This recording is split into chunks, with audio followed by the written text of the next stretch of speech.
Hello, welcome to Soulprint Insights. I'm so glad you're here today.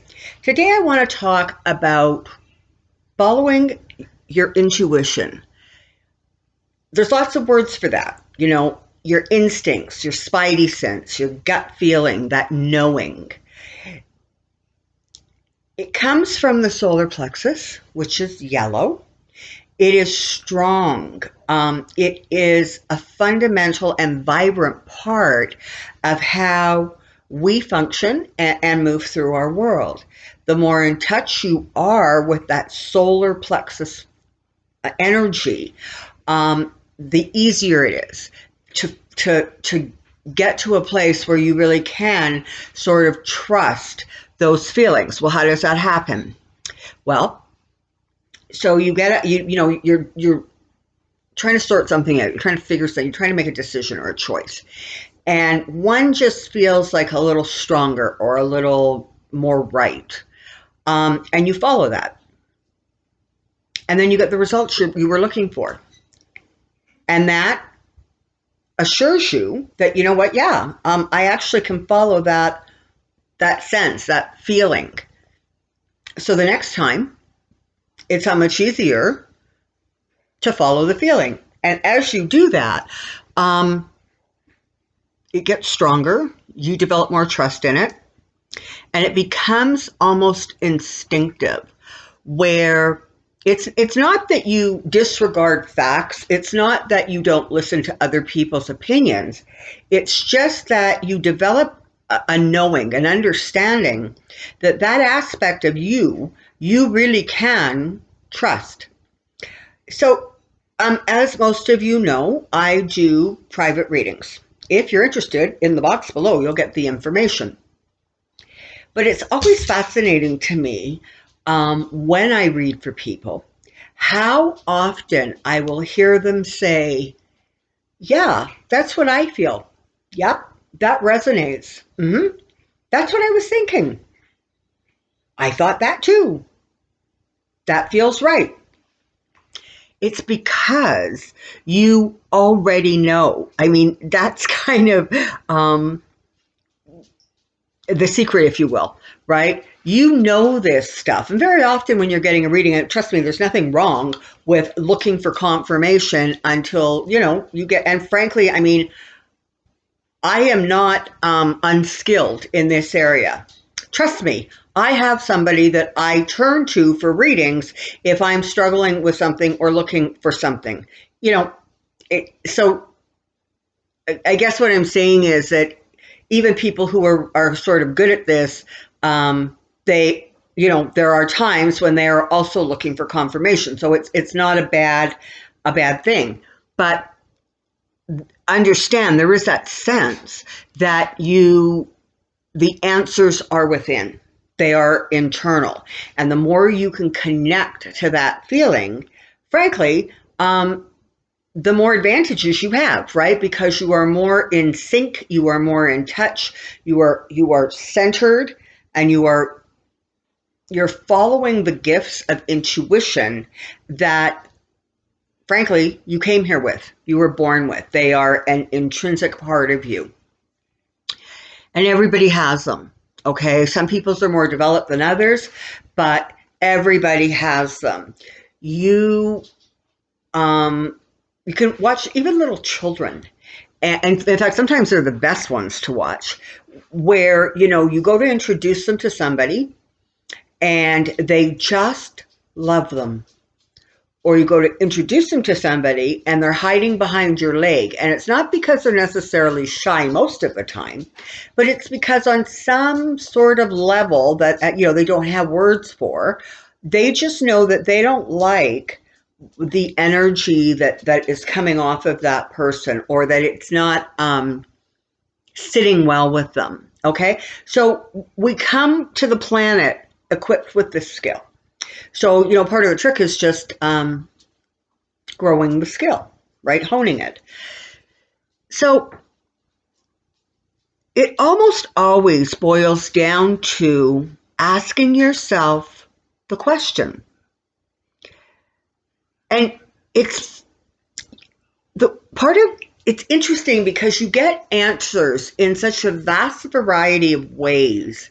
And part of it is learning and trusting that sort of those feelings, those insights that you get are really part and parcel of the answer that you're seeking. And very, very often, those answers will come in the shape of a memory. It will come in pictures. You'll think about something you read in a book. You'll think about a phrase or wording in a song.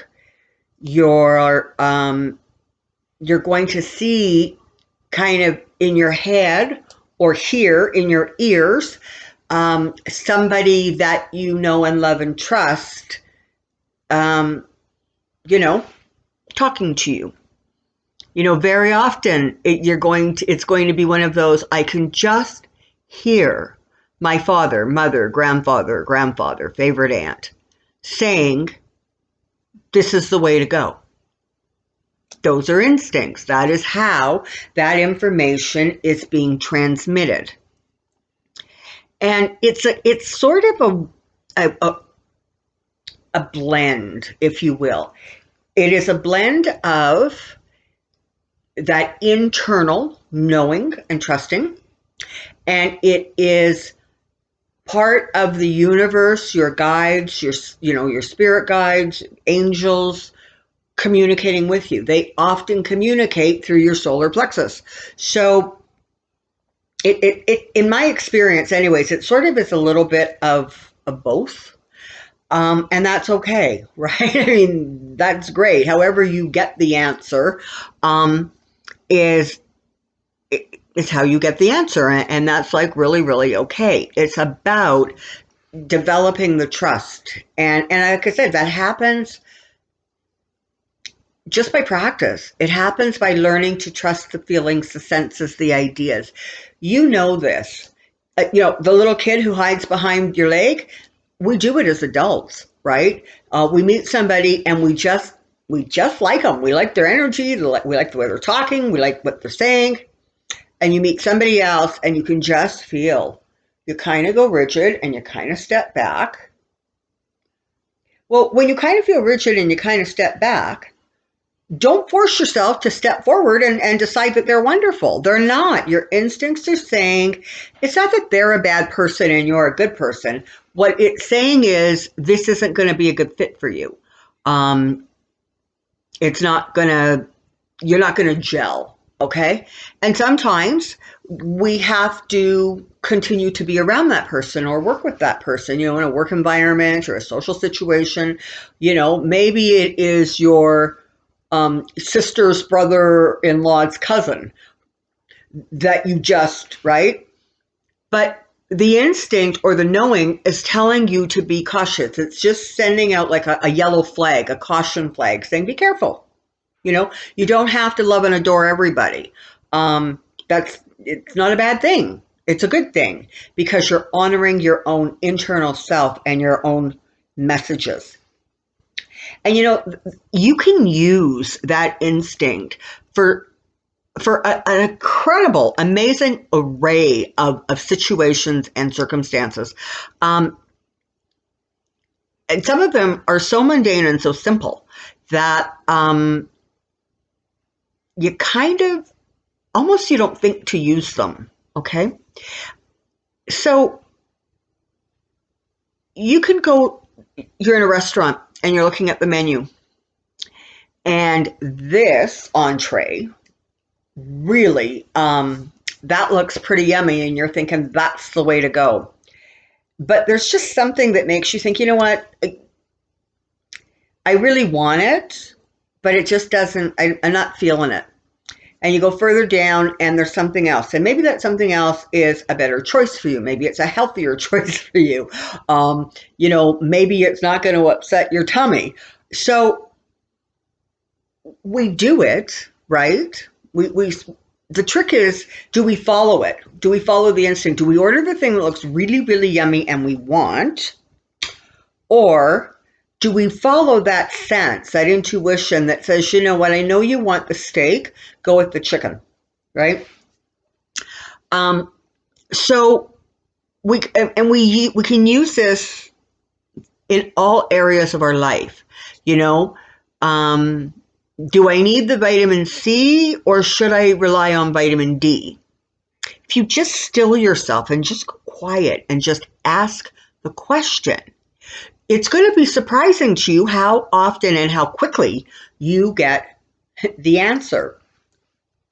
So I want to tell you about my daughter, Victoria.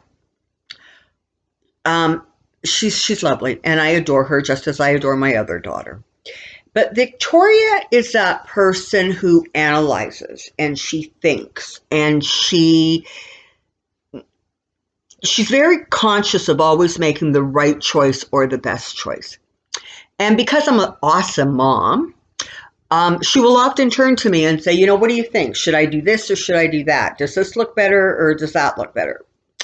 And there was a time when she was growing up that I would like agonize with her, and I would go through that process of, well, this and or that. And as she got older, and frankly, I got exhausted, I learned to just, if she would say, should it be A or B, I would just say B. Pick B, go with B, it's the right answer. And she would either go, you're right, or she would say, are you sure? Really, Mom? Do you really think that's right? And I would say, obviously, the right answer is A. Stop putting me through the agony. I'm old, stop it. So we know the answers. It's just a matter of developing the trust and the confidence, frankly, that the answers that you're getting and receiving, you can trust. So how do we do this? How do we strengthen that? How do we make that work for us? How do we create an environment, basically, where we know that we can trust? Well, honestly, it boils down to just being still for a moment, just being, quiet. People often comment that they find it fascinating that I tend to coordinate my jewelry with the clothes I'm wearing. And they're under the misguided conception that I'm actually very savvy about that and it's very conscious. It's not. It's absolutely instinctive. So I wander into my closet or, open my cupboard in the morning and I just sort of scan what I have. And it's like, I'm really attracted to the green, or I'm really attracted to the orange or the black or the white. And I've just learned to trust it. And then I wander over to my jewelry or my crystal selection. And not always, but almost always, I am drawn again to that same color. So for me, in my world, I resonate and react very, very strongly to colors. Now, does it mean because I'm wearing green that my heart chakra needs a boost? It could. Does it mean that there's something that in that moment I'm just simply finding very soothing and comforting about that color? Probably. It's not necessary to analyze it, right? Just trust it. And every once in a while I get questions from you people, and they're saying, "Oh my God, that's a beautiful ring," or "That was a beautiful crystal. What is it?" And sometimes I know, but honestly, I almost always have to run around looking it up because for me, I don't concern myself with what the crystal does. I just concern myself with what feels right as I reach for it. And I've learned over time that I don't need to analyze why. I just need to go, okay, well, that's what feels right today, or that's what feels right now. And so I'm going to trust that that's the right thing. Am I right 100% of the time? Probably not. But I'm certainly right a lot of the time, right? It just fits. It feels right to me. And so it really is a matter of just going quiet and sort of getting yourself centered, take a couple of breaths, ask the question. And literally, you can ask the question about, you're at the market and you're like, I wonder if my body needs bananas this week or if it would be better off with apples. And if you just go quiet for a second, either you're going to hear the word, you're going to see the picture of the fruit, your eyes are just going to be drawn to that fruit. That is your instinct. That is that part of you saying, you know what? You have the answer. And thank you for trusting the answer. And of course, it's like synchronicity. The more you use it and the more you trust it, the more powerful it becomes, the more you really start to realize that you can harness that energy and have it working for you as a part of your day-to-day functioning. So, and the other thing is very often people will use pendulums for those kinds of answers, right? And that's a really great tool to use. But sometimes, you don't happen to have a pendulum handy when you're in the grocery store trying to figure whether you should go for apples or bananas, right? So sometimes you just go quiet, go still. And like I said, the more you trust it, the bigger it gets, the more it works. So I'm hoping that that's helpful. In the final analysis, we simply know. And it's about tapping into the energy that is giving us the answer. And it is about asking the question. Okay, now, speaking of crystals, if everything goes as planned, next week I should be releasing a video about sort of the top. We've picked the number 13 because it's a power number. So the top 13 crystals that you might want to consider having around, or having available, utilizing perhaps in a different way. Or certainly we're going to be talking about what those crystals' vibration and energy and purpose and intention is. And you'll notice I have reverted to the word we, and that is because I'm going to have a really special, wonderful guest helping me do that, because as I just said, when it comes to crystals, my knowledge really boils down to, okay, well, I know these 5 crystals and I know what they do and I know what they're used for. All the rest of them is really instinctive. So I'm going to bring on somebody who is way more knowledgeable than I am. And we're going to put a little presentation together about sort of the top crystals that you might want to think about interacting with, having around, and utilizing as you move along your Soulprint journey. Okay, so I'm looking forward to doing that for you. And in the meantime, stand in your strength and stand in your light. Bye-bye.